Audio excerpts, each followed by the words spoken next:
देखो अंतःस्रावी ग्रंथियां मैंने आपको अच्छे से याद करवाई थी कि पेपर में क्वेश्चन आता है, निम्न में से कौन सी एक अंतःस्रावी ग्रंथि है, पहचान करने का तरीका। पहली बात, अंतःस्रावी ग्रंथियां क्या छोड़ती है? हार्मोन छोड़ती है। लाइन बताई थी, पीयूष ए पापी था। पीयूष खुदे ग्रंथि है, ए से एड्रीनल ग्रंथि, पापी पी से पिनियल का है और पैराथायराइड, था से थाइमस और थायराइड। ये क्या छोड़ती है? अब आपके दिमाग में एक और बात भी आनी चाहिए कि हार्मोन छोड़ने वाले जनन तंत्र के अंदर भी है। नर जनन तंत्र के अंदर होता है वृषण, हार्मोन छोड़ता है टेस्टोस्टेरोन। मादा जनन तंत्र के अंदर क्या होता है? अंडाशय, वो भी हार्मोन छोड़ता है एस्ट्रोजन और प्रोजेस्टेरोन। मतलब दो ग्रंथियां और जुड़ जाएगी, वृषण ग्रंथि और अंडाशय ग्रंथि। इसके अलावा सबका सुप्रीडेंट कमांडर सबका बापू कौन है? हाइपोथैलेमस। ऐसे याद करें। अब आप सोचोगे सर बहिस्रावी कैसे याद करें, तो बताओ इसमें तेलीय ग्रंथि नाम आया? नहीं आया ना, मतलब ये अंतःस्रावी नहीं है। इसके अंदर आमाशय ग्रंथि नाम आया, तो आप सोच रहे हो सही बहिस्रावी को कैसे याद करें, तो ऐसे याद करेंगे तो उस लाइन में नहीं है, वो बहिस्रावी है। जितनी सारी बचगी इसको अग्नाशय को छोड़ करके आमाशय ग्रंथि, तेलीय ग्रंथि, इसमें नाम आया क्या? दुग्ध ग्रंथि। श्वेत ग्रंथि नाम आया, तेलीय ग्रंथि नाम आया, ये मैंने पढ़ाई भी थी आपको। कोई बात नहीं, कोई बात नहीं, सब कर देंगे। तेलीय ग्रंथि। इसके अलावा इसके अंदर अश्रु ग्रंथि नाम आया क्या? है ना, तो वो भी नहीं है। ठीक है, तो तेलीय ग्रंथि, आमाशय ग्रंथि, दुग्ध ग्रंथि, श्वेत ग्रंथि, इसके अंदर आ गई आपकी अश्रु ग्रंथि। ये कौन सी ग्रंथियां हैं? सारी की सारी बहिस्रावी। और जो बहिस्रावी होगी वो क्या छोड़ती है? एंजाइम। ठीक है, दूध के अंदर पढ़ते हो आप, प्रोटीन पढ़ते हो, कैशियन प्रोटीन, कैरोटीन प्रोटीन। ठीक है, ये आपके बहिस्रावी ग्रंथियां सारी की सारी। इसको पढ़ेंगे अपने पाचन तंत्र में। ठीक है, इससे पहले रोग वाले बोल रहे थे कि सर रोग बहुत इंपॉर्टेंट है, बहुत इंपॉर्टेंट है, चलो इसको खत्म कर लेते हैं पहले। ठीक है, श्वसन तंत्र पहले नहीं होगा, पहले पाचन होता है, उसके बाद श्वसन होगा, उसके बाद उत्सर्जन होगा। तंत्र तीन है, आप समझने की कोशिश करो, तंत्र तीन है ना, तीन नहीं होता, एक ही होता है वैसे। पहले आप पढ़ते हो पाचन तंत्र, उसके बाद होता है श्वसन, उसके बाद होता है उत्सर्जन, एक्सक्रिएशन होता है। अब इस चीज को समझने की कोशिश करो, तंत्र तो तीन है, पाचन तंत्र, श्वसन तंत्र, उत्सर्जन, तीन नहीं है, प्रोसेस एक ही है। पाचन का मतलब ये नहीं कि आपको ऊर्जा मिल गई, आप जो खाना खाओगे ना उसकी सिंपल सी बात है ग्लूकोज बन जाती है। ठीक है, ग्लूकोज बन जाती है। अब खाया गया भोजन आप ऊपर से सांस लोगे ना, ऑक्सीजन लोगे तो टूटेगा, इसका ब्लास्ट होगा, विखंडन, इससे आपको मिलेगी ऊर्जा। ये होता है श्वसन। खाया पिया, ऊर्जा मिल गई, बाहर निकाल दिया, ये होता है उत्सर्जन। तो इसको सीरीज में पढ़ना पड़ेगा। तो आप जो पढ़ना चाहो जो भी पढ़ लो, पहले पाचन पढ़ लो या पैथोलॉजी पढ़ लो, कौन सा पढ़ना है? जो पाचन पढ़ लो। फिर हेडिंग डालो पाचन तंत्र, डाइजेस्टिव सिस्टम, कोई पढ़ लो, तंत्र सारी पढ़नी। मेन बढ़िया वाली बात यह कि अभी जो आपका जो पेपर जो भी हो रहे हैं ना, पिछले 2-3 साल से नोटिस कर रहे हैं, ज्यादा क्वेश्चन बायो के आ रहे हैं, और बायो शानदार टॉपिक, आपको पता है, बहुत मस्त है पाचन तंत्र। ठीक है, या फिर आप इसको कह सकते हैं इंग्लिश में डाइजेस्टिव सिस्टम, डाइजेशन बोल देते हैं या पाचन बोल देते हैं। अब आप सोचो, पहले ये बात बताओ कि पाचन क्या होता है, पाचन की डेफिनेशन क्या है, पाचन से आप समझते क्या हो? पाचन का मतलब क्या होता है? ना, तोड़ना। पाचन का मतलब तोड़ना है। जैसे ये रोटी, फिर ये आधी आधी रोटी, फिर ये टुकड़ा, कोई या मुरिया। ठीक है, ये पाचन है। आप जो खाना खाओगे, जो भी आप रोटी सब्जी जो भी लेते हो, आप पोषक तत्व जो भी आपने जिसका सेवन किया, वो भोजन सबसे पहले किस में जाएगा? मुख में, उसके बाद ग्रसनी, फिर बाएं फेफड़े के नीचे यहां पर आ जाएगा आमाशय। अब बहुत सारे अंग अंदर, आमाशय, अग्नाशय, यकृत, पित्ताशय, छोटी आंत, बड़ी आंत। छोटी आंत तक जो आपने खाया है ना, वो भोजन, छोटी आंत तक पहुंचते पहुंचते भोजन इतना पतला हो जाता है, इतना पतला हो जाता है चाय, कॉफी, कोल्ड ड्रिंक, पेप्सी के जैसे मतलब बहने लग जाता है इससे।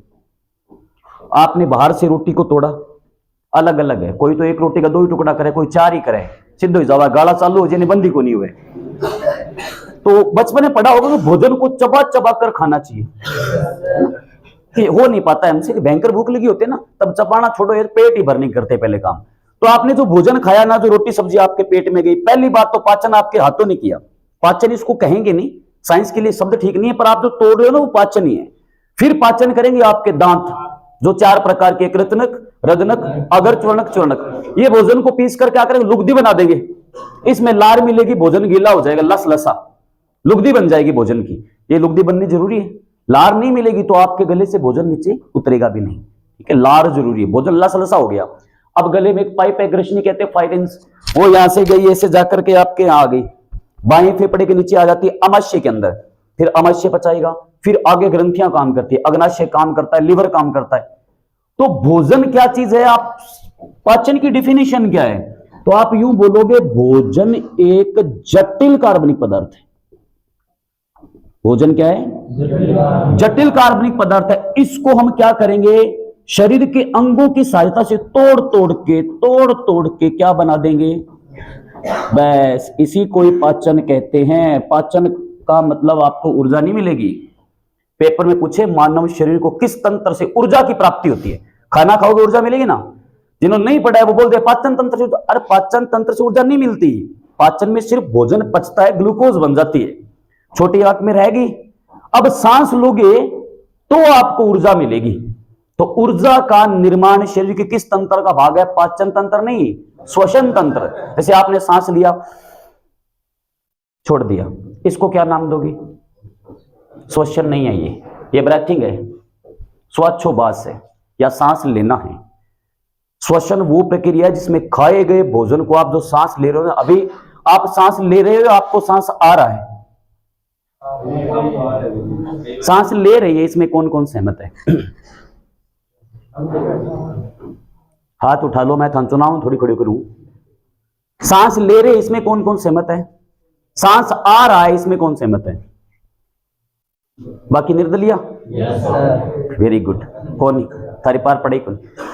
सांस अभी हम ले नहीं रहे हैं, हमें सांस आ रहा है, वायुमंडल के अंदर कार्बन डाइऑक्साइड, ऑक्सीजन, उसका एटमॉस्फेरिक प्रेशर है, वायुमंडलीय दाब है, अभी ऑटोमेटिक। आप बैठे हो ना, आप ये थोड़ी बोल रहे हो कि आप पढ़ रहे हो साथ साथ में, थोड़ी देर बाद बोलो ऑक्सीजन है क्या, हाँ जा बाद में लिखूंगा, CO2 है क्या, जा फिर लिख रहा हूं। अभी वायु दाब से खुद ही ऑक्सीजन अंदर जा रही है, खुद ही CO2 बाहर आ रही है, ये सांस आ रहा है। सांस लेना वो होता है जब आप भागते हो, पहले दिन जब आपने दौड़ स्टार्ट की होगी, पहले दिन भागे, फिर आपसे कोई आगे निकल गया, आपका मन नहीं कर रहा, हाथ पैर टूट रहे, फिर आप खड़े हो गए, ये है सांस लेना। डर के मारे काम होता है, तब आप सांस लेते हो, अभी सांस ले नहीं रहे हैं, ऑटोमेटिक आ रहा है, आपको भी आ रहा है, मुझे भी आ रहा है ना। तो पाचन का मतलब क्या है, भोजन एक जटिल कार्बनिक पदार्थ होता है, इसे सरल कार्बनिक पदार्थों में तोड़ना क्या कहलाता है, पाचन। लिखो डिफिनेशन, हेडिंग डालो, पाचन तंत्र या डाइजेस्टिव सिस्टम। लिखो, भोजन एक जटिल कार्बनिक पदार्थ होता है, भोजन एक जटिल कार्बनिक पदार्थ होता है। बिल्कुल, अभी समझा देंगे कार्बनिक का मतलब क्या है। भोजन एक जटिल कार्बनिक पदार्थ होता है, इसे सरल कार्बनिक पदार्थ में तोड़ना पाचन कहलाता है। इसे सरल कार्बनिक पदार्थ में तोड़ना पाचन कहलाता है। इसको सिंपल ऑर्गेनिक कंपाउंड के अंदर ब्रेक करना, यही पाचन है, जटिल को सरल में बदलना। अब ऐसे डेफिनेशन भी आ जाते कई बार कि जटिल कार्बनिक पदार्थों को सरल कार्बनिक पदार्थों में परिवर्तित किया जाना शरीर के किस तंत्र का भाग है, पाचन तंत्र, श्वसन तंत्र, रक्त परिसंचरण तंत्र, उत्सर्जन तंत्र, पाचन तंत्र। अब रही बात कार्बनिक का मतलब क्या है, सिंपल सी बात, आप 9th-10th में पढ़ के, 2 प्रकार के पदार्थ होते हैं, कार्बनिक और अकार्बनिक। जैसे बहुत होते हैं, कार्बनिक भी होते हैं, अकार्बनिक होते हैं, नाइट्रोजनिक होते हैं, फास्फोरिक होते हैं। जिनमें फास्फोरस है वो फास्फोरिक होंगे, जिनमें नाइट्रोजन है वो नाइट्रोजनिक होंगे, जिनमें कार्बन है वो कार्बनिक होंगे, जिनमें कार्बन नहीं है वो अकार्बनिक। अब हमें कैसे पता चले, तो आपको मैंने सिखाया भी है, यदि किसी भी, हाँ हीरा, हीरा कार्बनिक पदार्थ है, ए धातु होती है, कार्बन का अपर रूप होता है हीरा, केमिस्ट्री में पढ़ेंगे, रसायन विज्ञान में। अभी आप यूं समझो कि हमें कैसे पता चले कार्बनिक है कि नहीं। आप किसी भी पदार्थ को लो, उसको जलाओ, सिंपल तरीका है पहचान करने का। उसके जलने से अगर ऊष्मा, धुआं और राख बन जाए, क्या बन जाए, 3 प्रोडक्ट मिले या 2 ही मिल जाए, भले ऊष्मा बन जाए, धुआं और राख, चाहे तो 3 मिले चाहे 2 मिले, वो पक्का कार्बनिक है। जिसके जलाने से ऊष्मा, धुआं, राख बने, या हो सकता है कि राख ना बने, खाली ऊष्मा धुआं भी हो सकता है, ये भी संभव है, कोई बड़ी बात नहीं है। ऊष्मा, धुआं, राख बनी तो वो कार्बनिक है, वरना वो कार्बनिक नहीं है। अब मैं आपको बोलूं, पेड़ पौधे, जीव जंतु, वनस्पतियां, शैवाल, कार्बनिक। आपको बोलूं मैं, मिट्टी, कंकड़ पत्थर, रेत, जल, समझ गए। आप कोई भी भोजन खाओगे, चाहे आप टमाटर खाओ, चाहे गाजर खाओ, चाहे मिर्ची खाओ, चाहे दही, चाहे रोटी, चाहे सब्जी, कुछ भी लो, उसको जलाने से ऊष्मा, धुआं, राख बनेगी कि नहीं बनेगी। तो फिक्स है, भोजन कैसा पदार्थ होता है, पेपर में ऐसे भी आ जाता है, भोज्य पदार्थ होते हैं कार्बनिक, अकार्बनिक, नाइट्रोजनिक, फास्फोरस, ऐसे नाम आ जाते हैं। तो आप यहां समझो क्या होता है भोजन। इतनी बात समझ में आई। तो जटिल कार्बनिक पदार्थों को सरल कार्बनिक पदार्थों बदलना क्या कहलाता है। अब पाचन में कुछ अंग काम आएंगे। सबसे पहले भोजन किस में जाएगा, उसके बाद गले में आपके एक पाइप है, ग्रसनी या ग्रास नाल कहते हैं, फायरेंस। गले में 2 पाइप है, एक से वायु जाती है, एक से भोजन जाता है, ग्रसनी। तो ग्रसनी यहां से जाएगी आपकी ये बाएं फेफड़े के नीचे, यहां पर होता है आमाशय, उसके अंदर खुल जाएगी, जे आकार की सर्जरी, जिसको आप पेट कहते हो, पेट। ठीक है, पेट दर्द हो रहा है, पेट दर्द कभी नहीं होता, जिसको आप पेट मानते हो वो पेट नहीं, आप इसको पेट कहते हो, पेट है, पेट नहीं। पेट में बहुत सारे जुगाड़ है, आमाशय भी है, अग्नाशय भी है, यकृत भी है, पित्ताशय भी है, छोटी आंत भी है, बड़ी आंत भी है। पेट का मतलब होता है, हिंदी में पेट नाम नहीं होता, उदर होता है शुद्ध नाम, आमाशय कहते हैं। इसमें अम्ल होता है, हाइड्रोक्लोरिक एसिड ज्यादा निकल जाता है, पेट दर्द होता है। जब पेट दर्द होता है, आप लेट जाते हो, बाई तरफ लेटते हो, थोड़ा सा राहत मिलती है आपको, वो कारण होता है हाइड्रोक्लोरिक एसिड और म्यूकस उसके प्रभाव को खत्म कर देता है। इसलिए आमाशय के बाद आपका एक और अंग भी आता है, अग्नाशय के बाद आती है आपकी, नहीं रुको, आमाशय के बाद आएगा नंबर यकृत का, यकृत के बाद आपका आएगा अग्नाशय, जिसको पैनक्रिया, यकृत लीवर कहते हैं, मानव शरीर की सबसे बड़ी ग्रंथि है यकृत ग्रंथि, लीवर, जिगर, बागड़े में कहते कालजो है ना, अग्नाशय। हाँ, कलेजा यही होता है, बागड़े में कहते हो ना, मेरो कालजो काम करो जना मैं गयो, है ना। तो कलेजा क्यों कहते हैं, 1.5 से 2 किलो का होता है लीवर। लीवर का वजन होता है 1400 से 1800 ग्राम, आदमी का लीवर होता है 1400-1800 ग्राम का, मादा का होता है 1200 से 1400 ग्राम का।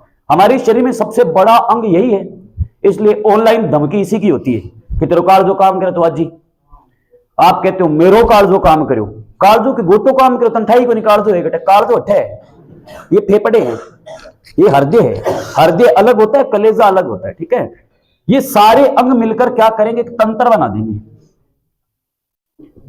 देखो, अब देखो नाम किसे पड़ा, पाचन किसे नाम पड़ा, भोजन एक जटिल कार्बनिक पदार्थ होता है, इसे सरल कार्बनिक पदार्थ में बदलना पाचन कहलाता है।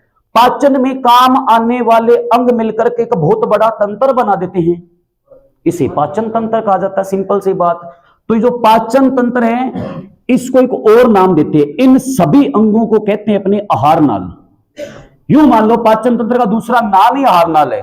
तो मुख से लेकर के एक पाइप है, ये अंदर कोई गुच्छे के रूप में है, कोई थैली के जैसी है, कोई जे आकार की है, कोई सीधी है, कोई कुंडलित है। ये मुख से लेकर के एक पाइप है जो बड़ी आंत तक यहां पर खत्म होगी। तो देखो, आहार होता है, भोजन का नाम आहार होता है। आहार को ग्रहण करने वाला एक नाल बन गया, इसको आहार नाल कहते। कितना लंबा होता है, मुख से लेकर के ये बड़ी आंत तक सारा होता है 8 से 10 मीटर का। पेपर में क्वेश्चन आता है पाचन तंत्र की संपूर्ण लंबाई कितनी है, 8 से 10 मीटर। ठीक है, या आहार नाल की लंबाई कितनी है, 8 से। तो लिखो, पाचन में काम आने वाले अंग, इसमें से कुछ ग्रंथियां भी है जो सहायक ग्रंथियां हैं। ठीक है, ये उचित क्रम है, मुख, उसके बाद ग्रसनी, उसके बाद आमाशय, उसके बाद यकृत, उसके बाद अग्नाशय, उसके बाद छोटी आंत, उसके बाद बड़ी आंत। ठीक है, पूरे पाचन तंत्र की लंबाई होती है 8 से 10 मीटर की। ठीक है, 1 मीटर में लगभग 3-3.5 फीट मानते हैं अपने, 3.25 के आसपास होता है नॉर्मल, अपने 3.5 फीट गिनते हैं। ठीक है ना, इसमें से अकेली 6 से 7 मीटर यानी 6.5 मीटर के आसपास छोटी आंत होती है। 6.5 मीटर समझते हो, सामान्य मनुष्य की लंबाई कितनी होती है? 5.5 फीट के आसपास, 5.4 5.3 ऐसे। तो छोटी आंत की लंबाई है 6-7 मीटर, 21-22 फीट हो गई है। 22 फीट का मतलब एक 5 फीट का मनुष्य, उसके ऊपर 3-5 फीट के मनुष्य आप खड़े कर दो, इतनी बड़ी हमारी छोटी आंत होती है। अब आप सोचोगे सर इतना लंबा जुगाड़ हमारे शरीर में कहां से आ गया? कुंडली के रूप में है, ये गुच्छा बना हुआ है, जिसमें आपको एक धागा दूं, 4-5 रील दे दूं आपको, गट्टी रील दे दूं, 5 लोगों को खड़ा कर दूं, बोलूंगा इसको उधेड़ दो, नीचे उधेड़ते जाओ 5, फिर धागा जो इकट्ठा हो गया उसको आप यूं यूं करके खींच दो, एक जाल बन जाएगा। वैसे जाल के रूप में छोटी आंत देखी होगी? नहीं देखी? देखी होगी, बहुत लगभग 2.5 सेंटीमीटर चौड़ाई होती है, 2.5 सेंटीमीटर चौड़ी होती है ये। यह छोटी आंत है सारी, यहां बड़ी आंत है, बड़ी आंत यूं जाती है, यहां निकलकर बड़ी आंत आगे आ जाती है, मूत्र मार्ग बन जाता है, मूत्र का निष्कासन, यहां से यूं घूमकर छोटी आंत पेट चली जाती है, मल का निष्कासन। ध्यान रहे ये बात मैंने इसलिए बताई है, बड़ी आंत पाचन तंत्र का भाग नहीं है, बड़ी आंत से उत्सर्जन तंत्र शुरू हो जाता है। पेपर में पूछेंगे आपसे, ये लिख लिया आर्नल की लंबाई? अगर आपसे पेपर में यूं पूछूं कि पाचन की प्रारंभिक सीमा कौन है,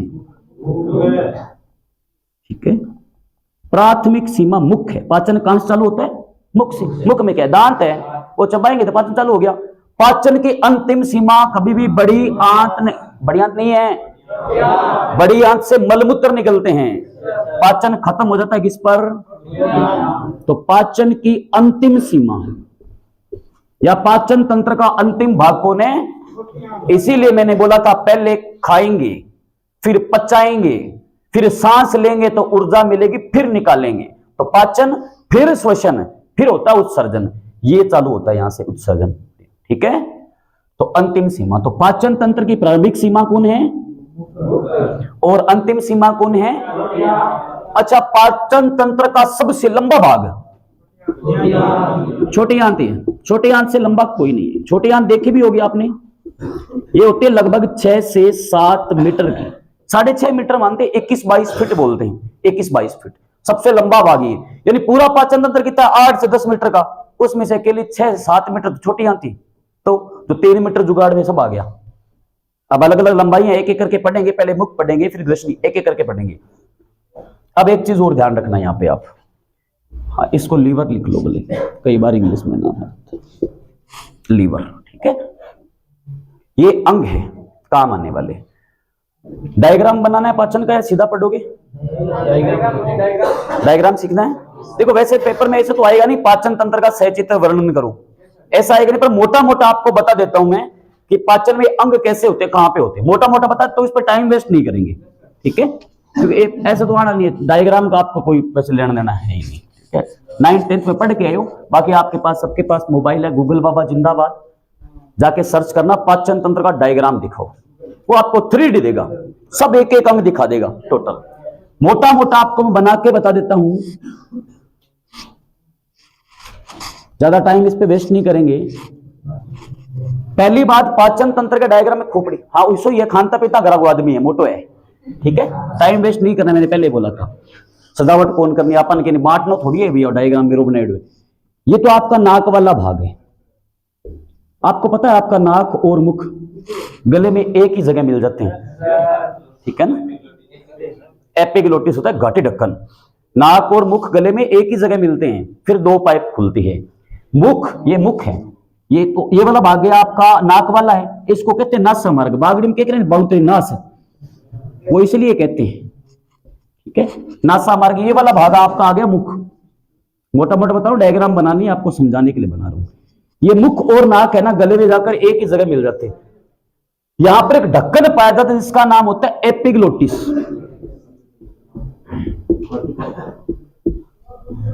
या इसको कहते हैं घाटी ढक्कन, घाटी ढक्कन इसी का नाम है। इसका काम क्या है, जब भोजन करते हो ना, ये एपिग्लोटिस से बंद हो जाता है, ताकि जो ग्रसनी से ये वाला भाग है ना, मुख वाला, इसको कहते हैं ग्रसनी। ये तो मुख गुहा हो गई, मुख है, उसको बंद करने के बाद में गुफा के जैसी आकृति बन जाती है, इसलिए इसको मुख गुहा कहते हैं। तो ये भाग आ गया आपका ग्रसनी। मुख गुहा के बाद में यहां ग्रसनी खुलेगी सीधा डायरेक्ट। नोटिस भी किया होगा कई बार, ये आप गले को खोलकर देखना, मुख को ऐसे तलवे में अंगुली डालना, आपको ऊपर एक छेद मिलेगा, जीभ की श्लेष्म पट्टिका डिवाइड हो रही है जहां से एक छेद मिलेगा, वहां पर होता है एपिग्लोटिस।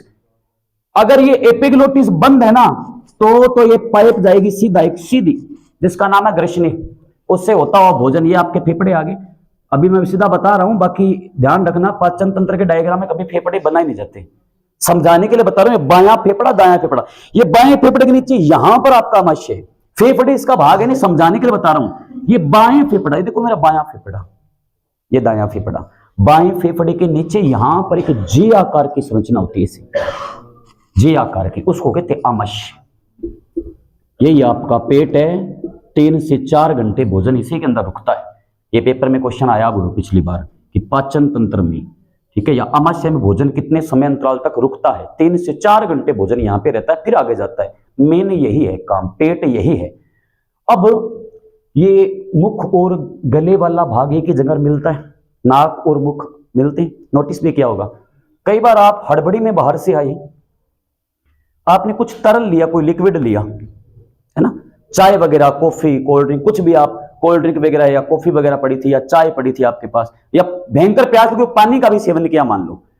आपके पड़ोस में कोई ऐसा बैठा था आपका फ्रेंड की ऐसी बात बोली, जोर से हंसी आई, आधा कमाल नाक में से, आधा कमाल मुंह में से बाहर निकल आता है, आलचक आ गया। हुआ है कभी ऐसा? तो ये मुख में से गया ना, एपिग्लोटिस वो बंद हो गया ना, अगर बंद हो गया तो आइटम नीचे जाएगा। एपिग्लोटिस खुला तो ये मुख गुहा से सीधा नाक में से आलचक में बाहर आ जाता है। तो ये क्या करता है, एपिग्लोटिस क्या काम किया इसने इसे बंद किया। एपिग्लोटिस भोजन को नासा मार्ग में जाने से रोकता है। या कई बुजुर्ग वगैरह देखे होंगे, बागड़ी में क्या खंकार के वे, खुंकार खंकार ऐसे कुछ बोलते हैं, है ना, जो काम वगैरह लगा हुआ है, यहां से करो तो वो नाक वाला आइटम मुख में से कैसे निकला, उसने खींचा ठोक दिया, तो वो ढक्कन है एपिग्लोटिस। समझ रहे हो ना? हंसने वाली बात नहीं, प्राणियों दैनिक विज्ञान है, इधर देखो, हर जगह साइंस है, हर जगह साइंस है, पल पल में साइंस। नैना रे, ये भी साइंस ही है, सब साइंस का काम होता है सारा, ठीक है, सारे काम साइंस के, समझ रहे हो ना? इधर देखो, अब आप सोचो एपिग्लोटिस ने काम क्या किया, ये जब बंद हुआ तो इसने भोजन को नाक में जाने से रोका कि नहीं रोका? आप नाक बंद करके खाना खा सकते हो क्या? खा के देख लेना, अब खाना खाओ ना, नाक बंद कर लेना पूरा, ठीक है, फिर खाना खाना, नहीं खा पाओगे आप। कारण क्या है, ये जो भोजन यहां से रुक रहा है तो ये श्वसन वापस इससे उत्सर्जन हो रहा है, इसका संभव नहीं है दोनों काम। तो इसका काम है, एपिग्लोटिस का कार्य क्या है सुनो, ये भोजन को नासा मार्ग में जाने से रोकता है। रोकने का काम अगर पुलिस वाली लाइन में देखिए, ट्रैफिक पुलिस नहीं होती, आप जा रहे हो हेलमेट नहीं है, रोक रोक रोक, हे भाई जी लाइसेंस कौन ही, तो ला लीजिए मैं 100 रुपया गाल दे, उड़ जा, होता है ना। तो इसका काम रोकने का है, इसीलिए इसको पाचन तंत्र का ट्रैफिक पुलिसमैन कहा जाता है। किसको? इसको। सबसे पहला क्वेश्चन लिखो, पाचन तंत्र का ट्रैफिक पुलिसमैन।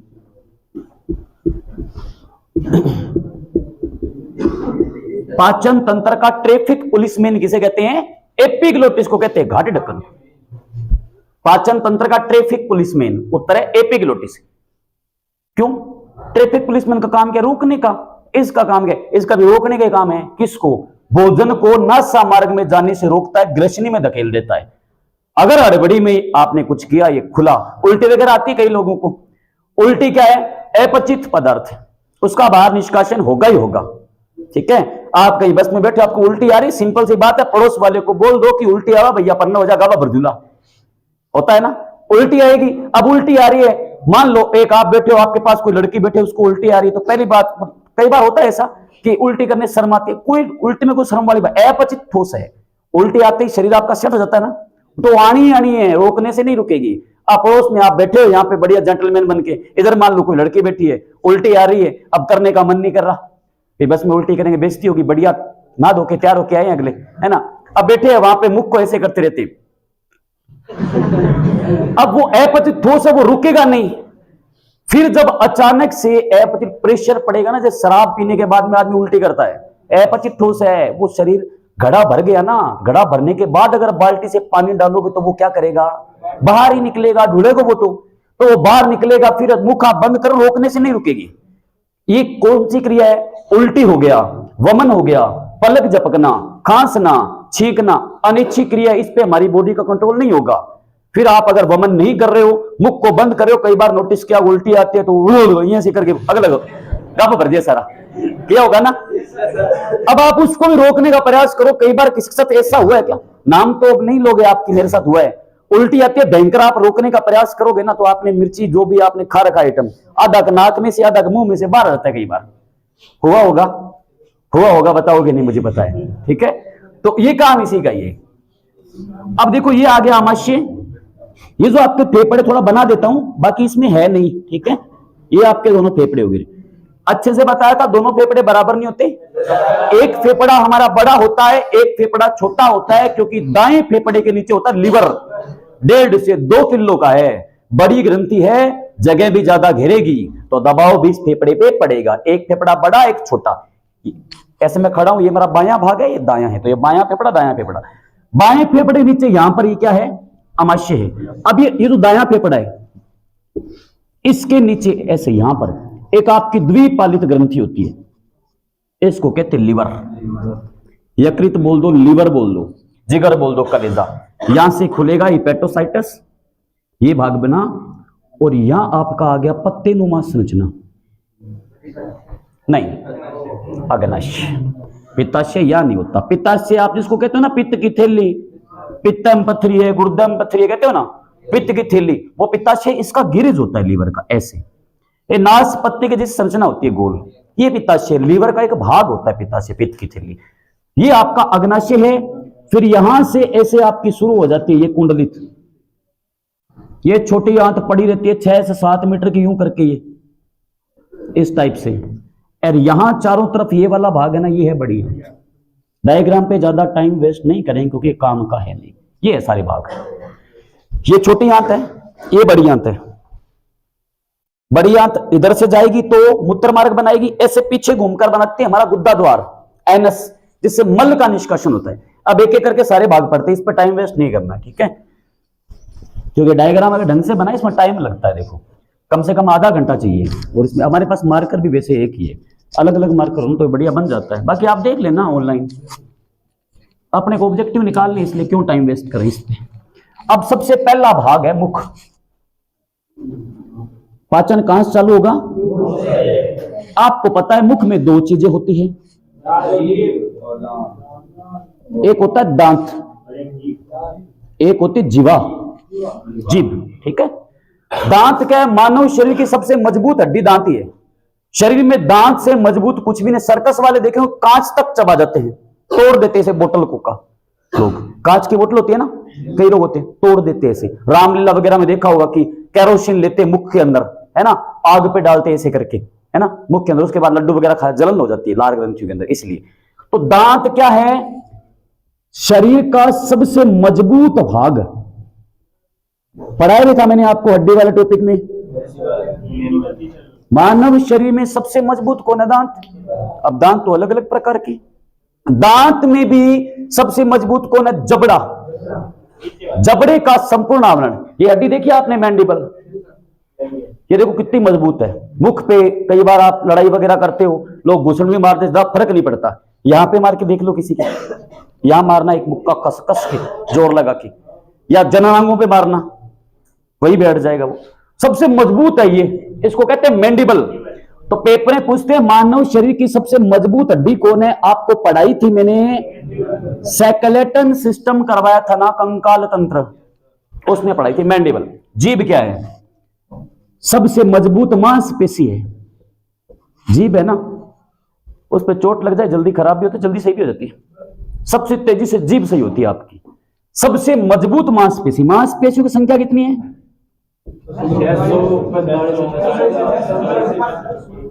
639 से 656।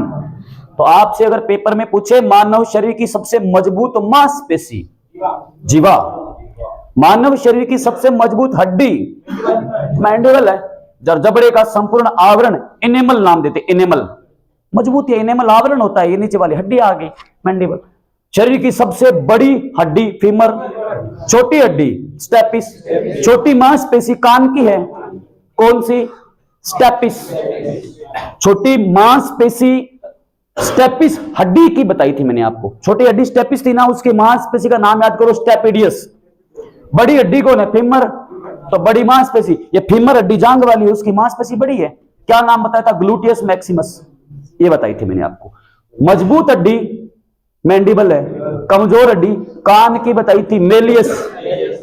ठीक है, पेपर में ऐसे आ जाता है मानव शरीर की सबसे मजबूत पेशीय रचना कौन है? जीभ है, जीवा। शरीर की सबसे मजबूत मांसपेशी जीवा।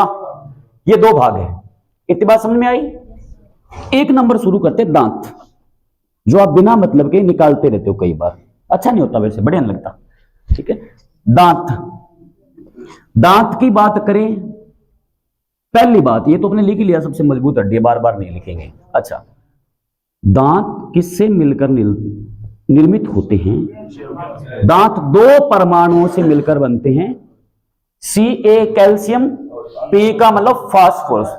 यही दांतों में होते हैं, यही हड्डियों में होते हैं। पेपर में क्वेश्चन आ जाता है कि दांतों और हड्डियों के मुख्य घटक क्या है? कैल्शियम और फास्फोरस है। ठीक है, मुख्य घटक बोल दो, परमाणु बोल दो, अवयव बोल दो, एक ही बात है। अच्छा, सबसे अधिक लगभग कैल्शियम है, कैल्शियम आपको पता है कि धातु है, फास्फोरस है अधातु। पेपर में पूछ लेते हैं, दांतों में सर्वाधिक मात्रा में, हड्डियों में सर्वाधिक मात्रा में कौन सी धातु पाई जाती है? आवर्त सारणी में आता है 20 नंबर पे। कहां पे? दांत के बारे में पढ़ रहे हैं। दांतों का निर्माण किन परमाणुओं से होता है, किन घटकों से होता है, दांतों में कौन से अवयव पाए जाते हैं? पेपर में पूछ सकते हैं कि कैल्शियम और आयरन, आयरन और फास्फोरस, कैल्शियम और निकिल, कैल्शियम और फास्फोरस, ऐसे नाम आ जाएंगे कि दांतों में कौन से घटक पाए जाते हैं, दांतों में कौन से परमाणु पाए जाते हैं, कौन से अवयव पाए जाते हैं, कैल्शियम और फास्फोरस। दांतों और हड्डियों में सबसे अधिक मात्रा में कौन सी धातु है?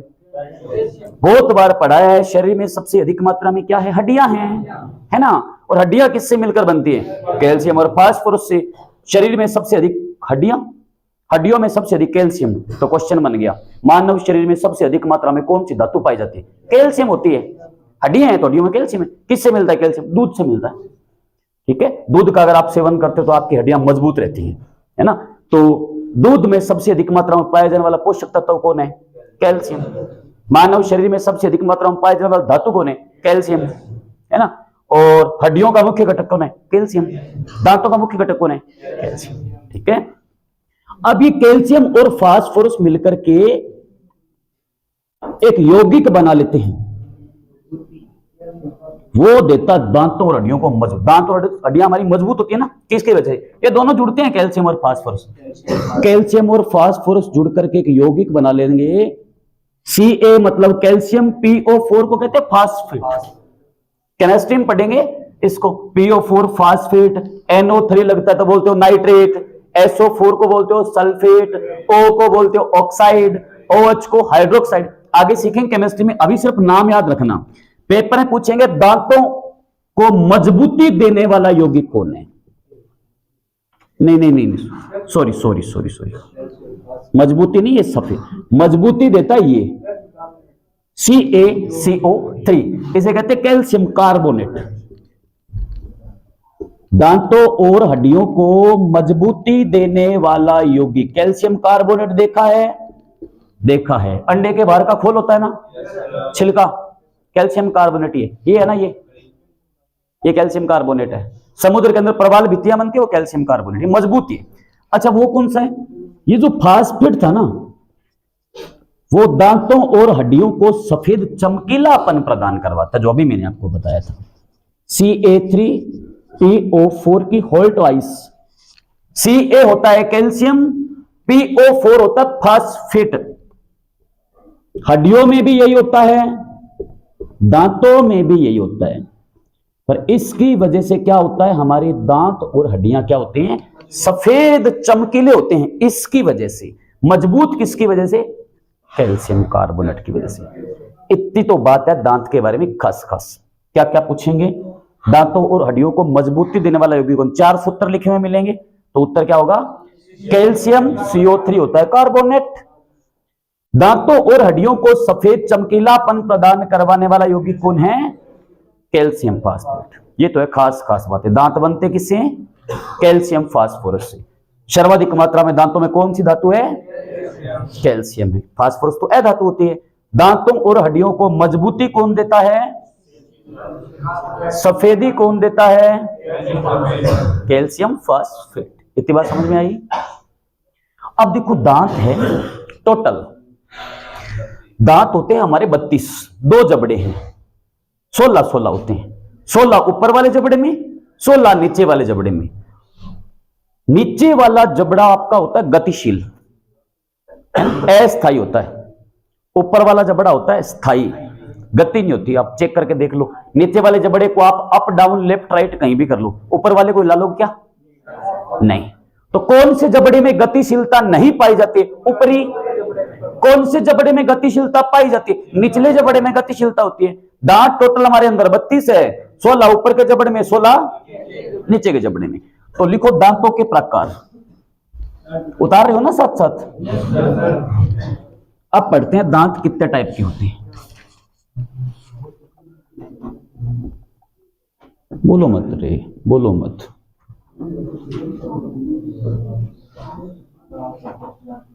दांतों के प्रकार सामान्य मानते हैं दांत अपनी 2 टाइप से। किसी एक तो है पाचन के आधार पर,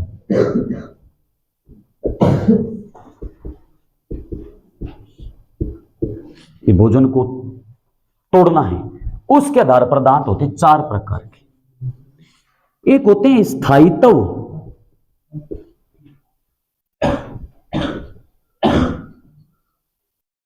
स्थायित्व के आधार पर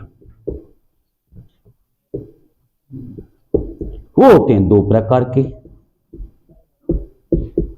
ना, स्थायी दांत और अस्थायी दांत। कुछ दांत ऐसे होते हैं जिंदगी में एक ही बार आते हैं, है ना, 20 स्थायी दांत कहते हैं।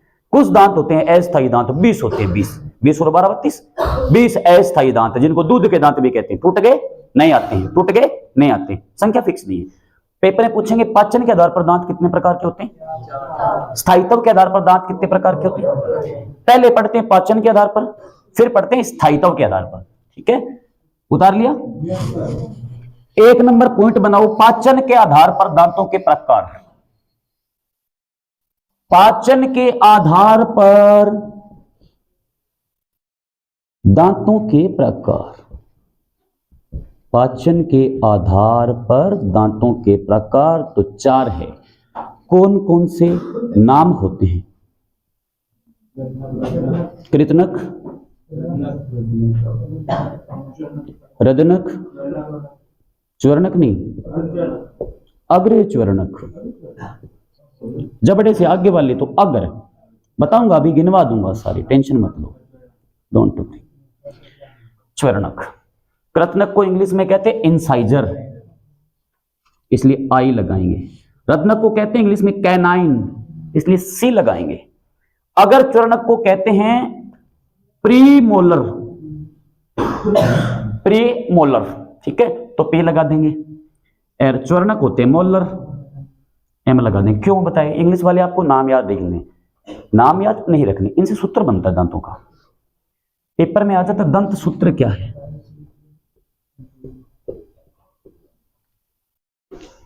दंत सूत्र, दंत सूत्र क्या होता है?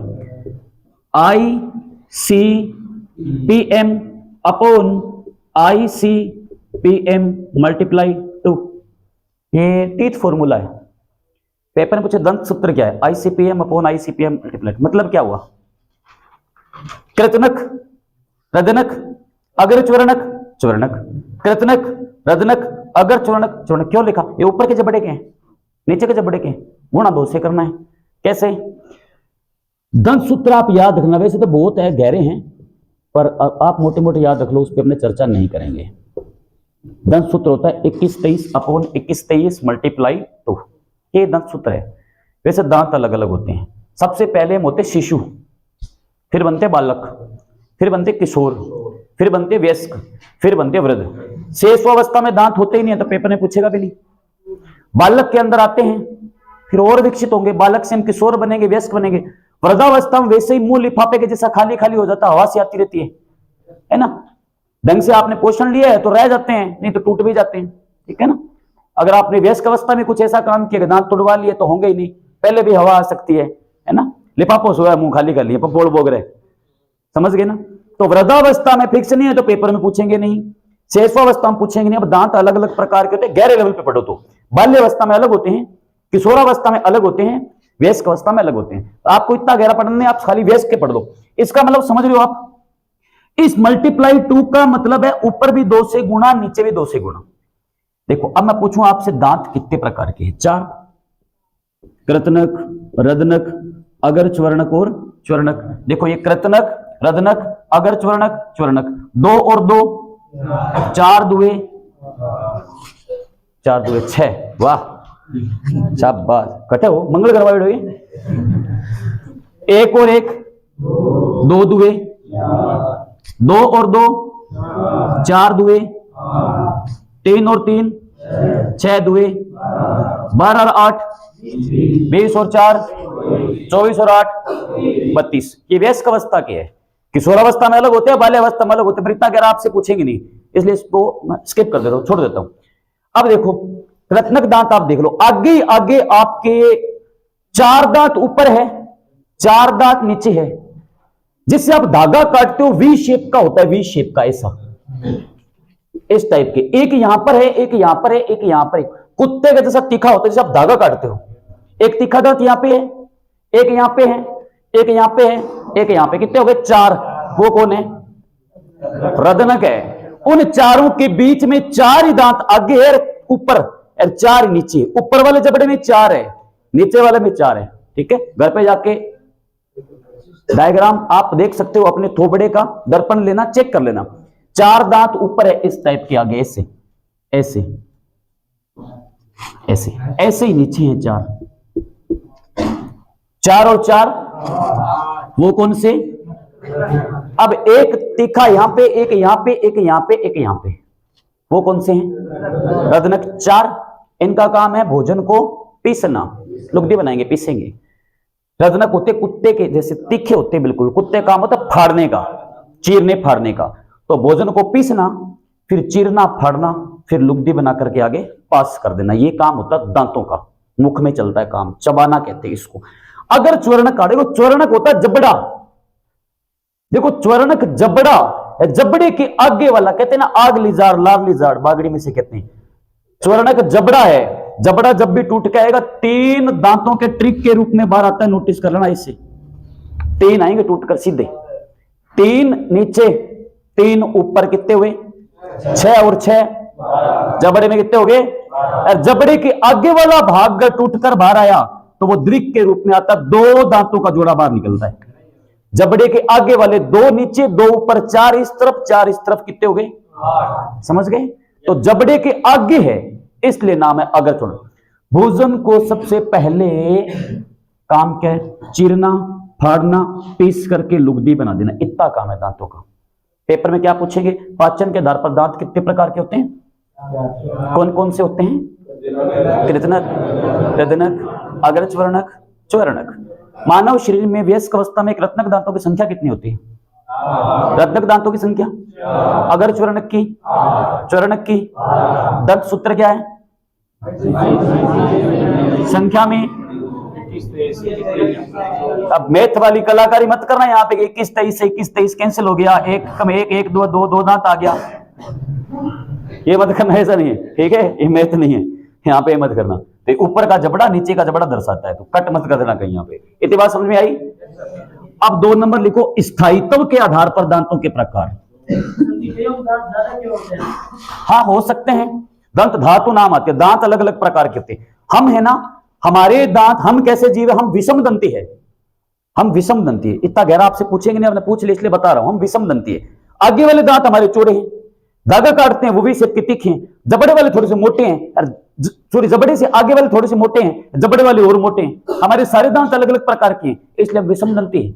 वे सजीव जिनके सारे दांत अलग अलग प्रकार के होते हैं, वे समदंती होते हैं। कुछ समदंती होते हैं, सारे दांत एक जैसे होंगे। मछलियां होती है, सारे दांत एक ही जैसे होंगे, हमारे अलग अलग, कुछ मोटे हैं, कुछ पतले, कुछ तीखे हैं, कुछ चौड़े हैं, तो समदंती मछलियां हैं।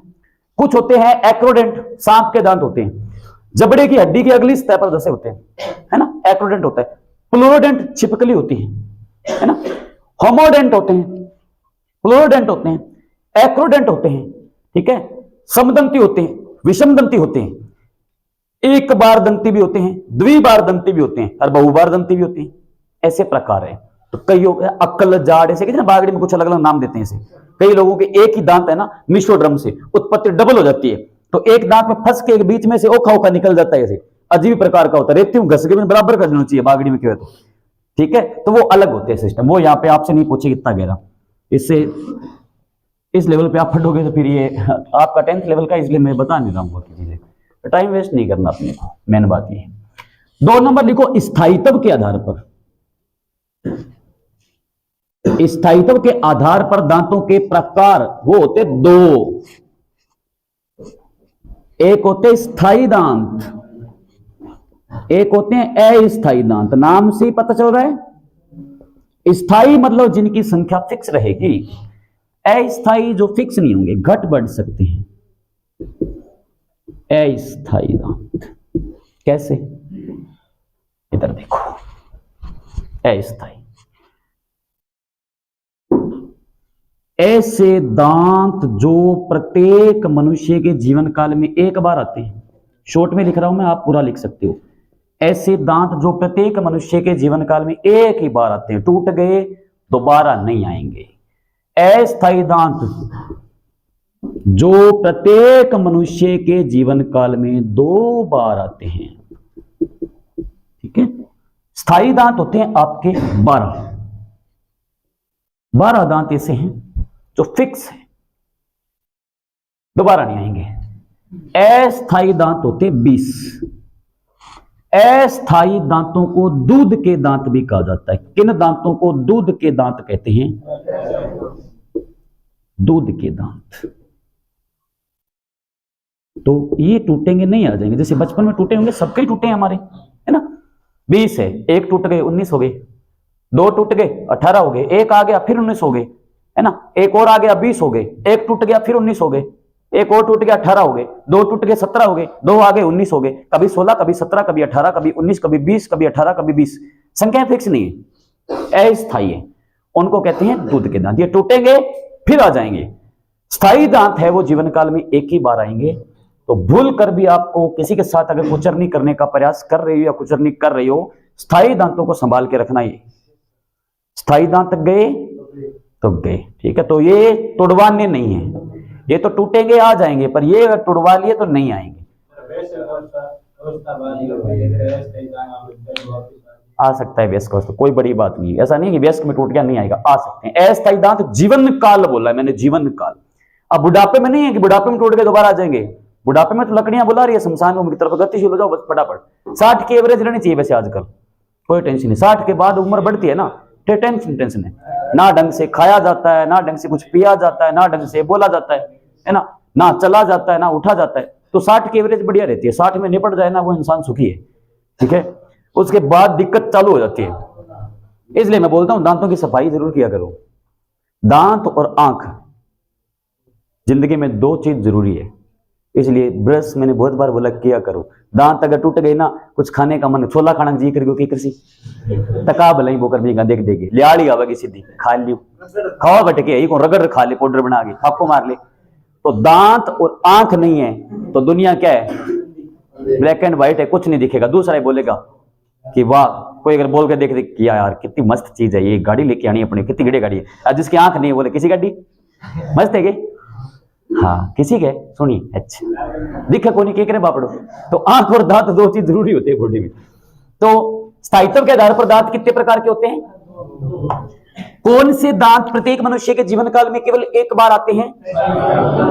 कौन से दांत प्रत्येक मनुष्य के जीवन काल में 2 बार आते हैं? किन दांतों को दूध के दांत कहा जाता है? स्थायी दांतों की संख्या कितनी है? अस्थायी की? दांत का काम खत्म। भोजन को चीरा फाड़ा पीस कर लुगदी बना करके छोड़ दिया जीभ के ऊपर, मुख के अंदर भोजन को चबा रहे हो ना। अब 2 नंबर आपकी आएगी मांसपेशी, जिसका काम जीभ का है, तो 2 नंबर पढ़ते जीवा। मुख के अंदर 2 चीजें है ना, हेडिंग डालो जीवा। थोड़ा सा लंबा है टॉपिक, थ्योरी का लव, ऐसे आसान ही है, ऐसी कोई बड़ी बात नहीं, ये दैनिक जीवन में काम ही आएगा तुम्हारे वैसे भी। जीवा देखो, मुख के अंदर 2 चीजें हैं। मुख से एक तो, जीभ से नहीं, मुख से एक तो निकलेगी लार। मुख में पाई जाती है लार ग्रंथियां, ठीक है। एक तो निकलेगी लार ग्रंथियां, जिसका काम है स्वाद का एहसास करना, या सीधा लिख सकते हो लार ग्रंथि की बजाय लार ही लिख लो। मुख से डायरेक्ट तो लार निकलेगी, एक पाई जाएगी लार ग्रंथि। जीभ का 2 ही काम है, एक तो छोड़ती है लार, लार को आप लाला रस भी कहते हैं। लाला रस लार का ही नाम है। लार क्या होती है? लार में होता है एक तो पानी, एक होते एंजाइम। अब समझ लो, अभी पीछे आपका टॉपिक खत्म हुआ है, अंतःस्रावी ग्रंथियां हार्मोन फिनिश कर दिए थे। लार से एंजाइम निकलेंगे, इसका मतलब पहली बही स्त्रावी ग्रंथि शुरू हो चुकी है। जीवा नहीं, लार ग्रंथि। ऐसी ग्रंथियां जो एंजाइम का स्त्रावण करती है बहिस्त्रावी ग्रंथि कहलाती है। लार ग्रंथि से एंजाइम निकले मतलब पहली ग्रंथि आ गई बहिस्त्रावी। एक तो ये होगी, शुरू हो गई पहली। कितना? लार में होता है लगभग 98% पानी, ठीक है। 2% लार में एंजाइम होती है। लार जरूरी है बॉडी में। इस पानी का काम क्या है? पहले ये सोचो कि लार के अंदर पानी ठंड क्यों है? पानी बहुत जरूरी है, ये होना बहुत जरूरी है। लार का आप सेवन भी करते हो, है ना, कोई फर्क नहीं पड़ता, पानी है लार में, है ना। जब चुंबन करते हैं लार का सेवन नहीं होता क्या? कोई फर्क नहीं पड़ता उससे, पानी है, उस पानी का सेवन करो, लार का करो। 98% पानी है, 2% एंजाइम है। अगर बात करो इस पानी की क्यों जरूरी है, जरूरी है लार निकलना। लार अगर आपके मुख में होगी तो आपका मुख गीला रहेगा, पहला काम, इससे आपको बोलने में सहायता प्रदान होगी। अगर आपको भयंकर प्यास लगी हुई ना, उस समय आपके मुख से ध्वनि भी नहीं निकलेगी, जबकि मुख सूखा सूखा हो जाता है कि एक घुट कोई पानी पिया दे, बस मर रहे हो तुम। तो इस पानी का काम क्या है? मुख को गीला रखना। क्यों गीला रखेंगे? ताकि बोलने में सहायता प्रदान हो। मुख को इसलिए भी गीला रखना ताकि जीभ है वो तलवे को चिपक ना जाए। इस पानी का काम यह भी है भोजन को लसलसा बनाना, गीला बनाना। अगर भोजन लसलसा नहीं हुआ ना तो आपके गले से नीचे भी नहीं निकलेगा। कई बार मिठाई वगैरह होती है, लेके आते हैं, कोई सूखी कतली वगैरह होती है ना, बढ़िया बनी हुई, आपके सामने से ला के रख देते हैं, मन करता है कि कट्टी दबा दो खा जाऊं, है ना। कौन खाएगी कि लार आनी स्टार्ट होगी ना। ये लार ग्रंथि काम ये है कि खाद्य सामग्री को देख करके अनिच्छी क्रिया स्त्रावित होती है, मुख से लार टपकती है। जैसे समोसे, कचौरी, बर्गर आपको कुछ खाना है, देखो देखो देखो, मरो कहीं इधर सुनो, तो वो लार इसलिए निकलती है मुख से, अनिच्छी क्रिया है। आपने कुछ सूखा आइटम, अगर आपने कोई बर्फी, कतली वगैरह कुछ खाते हो, फटाफट आप खाने का प्रयास करो। कई बार ये होता है कि आप भयंकर भूख लगी हुई है, 4-5 बंदे बैठे हैं, तो कई एक लालची होता है, 1-2 बीच में कि आप पता खा लिया, एक बच्चा ना बच्चा है, कई बार वो डुज्जो आ जाए मुंह में, वो होगा ना, तो वो लार का श्रवण नहीं हुआ, वो सूखा आइटम चिपक गया। तो लार भोजन में मिलेगी तो भोजन लसलसा हो जाएगा, और लसलसा होना जरूरी, लसलसा होगा तो ही गले से निकलेगा, वरना नहीं निकलेगा। तो खाना पीना भी हिसाब किताब चाहिए, ठीक है। डुज्जो यहाँ बेड़ो सकरी के देश उदन, ठीक है, बता दूंगा। बागड़ी में डुज्जो कहेगा, बाकी आपके क्षेत्र में कुछ अड़ोती है क्या भाषा? अड़सूंड तो अलग होता है, अड़सूंड, छींक, डकार ये अलग है। आप कहते हो ना कि छींक आवे, कोई याद करे, क्या मैं याद करे थन, क्या मैं याद करे कोई, पहली बात वो है याद करके केले सी में हाँ, याद जो तो कुछ नहीं होता। छींक आती है, नोटिस किया होगा, छींक के अंदर पानी होता है। फेफड़े के अंदर जब जलवाष्प जमा हो जाती है ना, तब आप जिसको आप कहते हो ना, वो जलवाष्प बाहर निकालते। फेफड़े में पानी नहीं रह सकता, खाली वायु रह सकती है। फेफड़े में पानी गया, सुना होगा, फेफड़े में पानी भर गया, बुखार हो तो मर गया बंदा। फेफड़े में पानी जाते आदमी मर जाता है। फेफड़ा गुब्बारे हैं बॉडी के, एल्वियोलाई कहते कुप्पी का, वहां नहीं जा सकता। तो जैसे ही जलवाष्प ज्यादा बॉडी में अगर जमा होगी ना फेफड़े के अंदर, उसको कहते छींक। अब क्या हिचकी आवे कि ठकुन याद करे, अभी बोला मैंने, क्या याद करा था मैं, याद करने वाले सोचेगा इनकी याद करे, इसे तो नहीं करी ना। तो वो हिचकी किस लिए आती है? गले में आप कुछ अटक जाता है ना, ये बागड़ी में चौंचले होते हैं, 7 बार पानी पी ले, गुटका दबा दब लेके, सही हो जी। 7 बार पानी का मतलब नहीं आपने कुछ खाया है ना, ठोस पदार्थ आपके गले में पहले से भोजन खाद्य पदार्थ लिया था, अटक गया, वो गले से नहीं निकला, वो एपिग्लोटिस यूं कर रहा है कि ऊपर जा नीचे जा कि नहीं तो जा, मन तो हलन दे, तो इसलिए आप ऊपर जब पानी लेते हो ना वो निकल जाता है गले से। जैसे आपको हिचकी वगैरह आती है, आप पानी लेके यूं करते हैं ना, सही होता है ना, वो निकल गया ठोस पदार्थ। तो ऐसे सारी चीजें बकवास है, इनका कोई मतलब नहीं है, ठीक है। तो जल का काम तो समझ आएगा, सिंपल है, पेपर के बाद की कोई लेवल की चीज नहीं है, काम है एंजाइम का।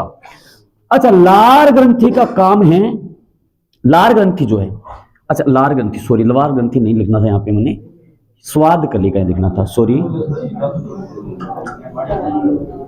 कोई बात नहीं, रब कर लो। स्वाद कलिका, स्वाद कलिकाओं का काम होता है स्वाद का एहसास करवाना।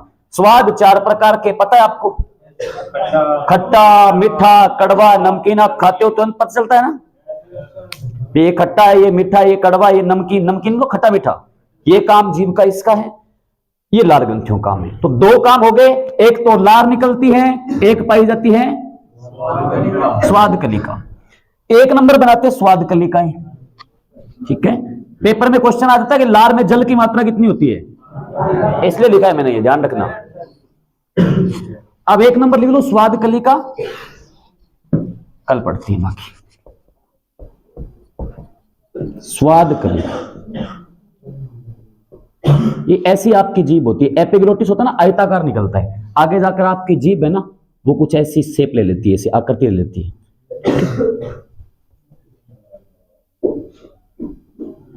इस टाइप से बाहर निकालते हो तिखा करके, एक चोंच सी बन जाती है। उस आप माइंड में सोचो, आगे ये जीभ है ना आपकी यहां पर आयताकार हो जाती है, गले में जहां नाक और मुख मिलते हैं ना वहां आयताकार हो जाती है, एपिग्लोटिस होता है वहां पे, इसलिए पीछे वाला भाग है, बाहर आपको इतना दिखता है, ठीक है। ये जीभ का अग्र भाग है, जो चोंच आप बाहर निकालते हो ना, जीभ निकालते हो, वो होता है अग्र भाग। ये आप मान लो जीभ का ये मध्य भाग है, ये दोनों तरफ है, ध्यान रखना, इधर भी है मध्य भाग, मानना है डायग्राम से थोड़ा इसलिए बनाया कि याद रह जाए। ये जीभ का पिछला भाग है, पश्चिम। आप अगर मीठा खाओगे ना, मुख में डालते ही रसगुल्ला वगैरह है ना, है लार, ये नहीं, आप जीभ को उल्टा करो, नीचे टिक टिकी सी दिखती है, बिंदी सी बिंदी सी बिंदी सी, लार ग्रंथियां पाई जाती है, कुछ यहां पर होती है, कुछ यहां जीभ के नीचे, कुछ ऊपरी वाले भाग में, बिंदी सी बिंदी, जीभ को उल्टा करके देखना, बिंदी सी दिखी, छोट छोट छोट छोट छोट छोट। तो आप मीठा खाओगे तो मुख में डालते ही तुरंत पता चल जाता है कि मीठा है। तो मीठेपन का एहसास जीभ के किस भाग से होता है, अग्र भाग। अगर आप खट्टा खाओगे, मुख में डालने के थोड़ा सा, मीठे के थोड़ा सा अल्प समय के बाद पता चलता है कि खट्टा है, नींबू है, मौसमी, नारंगी है ना, आंवला है। ये खट्टेपन का एहसास जीभ के किस भाग से होता है, अब रही बात पश्च भाग की, ये होता है कड़वा एहसास। हाँ, खारो, करेलो,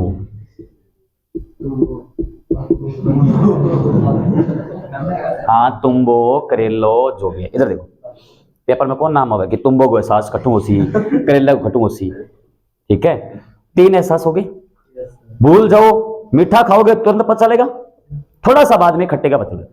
मिक्स हो रहा है तो ऐसे याद करना, जो लोग अल्कोहल का सेवन करते हैं नोटिस किया होगा, वो जैसे लेगा ना, जब गटक जाएगा ना ऐसे, फिर बोलेगा पानी दी, भुजियो दी, टेस्टी दी, मांगता है ना, क्यों?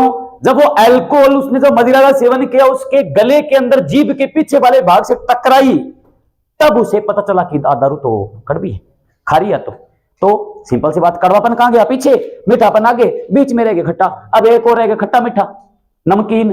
ये जीभ आप बाहर निकालते हो, उसकी जो चोंच बनती है ना, उसके दोनों तरफ आगे वाले के पड़ोसी फलक है, आगे वाले के पड़ोसी, तो इसको बोल देते हैं अग्र पार्श्व। पड़ोसी क्या होता है, पार्श्व, अग्र पार्श्व भाग। जैसे कहते हो ड्राइवर गाड़ी चला रहा है, वाहनों में पीछे का दृश्य देखने के लिए कौन सा दर्पण काम, उत्तल दर्पण कहते हो, तो उसको साइड मिरर को हिंदी में क्या, पार्श्व दर्पण।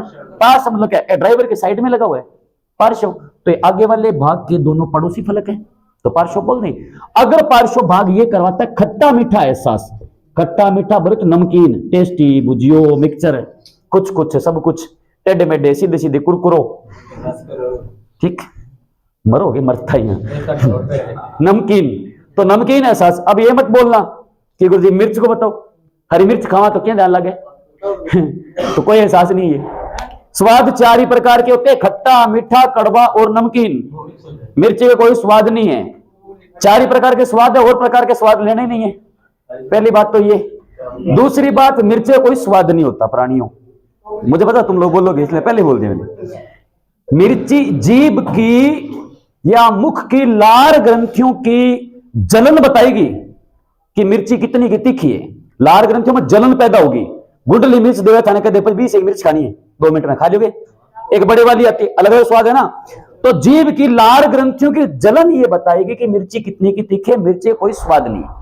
मिर्ची को ना तो खट्टा कहते हैं, ना ही मीठा कहते हैं, ना आप कहते हो मिर्च खा रही है, नहीं, ये कड़वेपन का एहसास नहीं है, जलन बताती है खाली, तो उसका कोई स्वाद नहीं है मिर्ची का।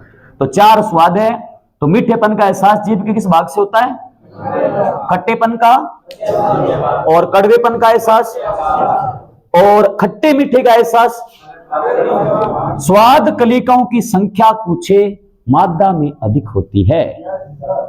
खाने वाली सामग्री को देखकर संतोष नहीं होता है, जिधर मिल गया चालो चालना। हाँ, ये भैया लोग होते हैं ना, ये गोलगप्पे, तेलगप्पे, तेलपुरी, मेलपुरी, जो भी है, इनके पास आप कभी नोटिस कर लेना महिलाओं की कतारें ज्यादा होती है, क्योंकि एक नर की तुलना में मादाओं में लार ग्रंथि है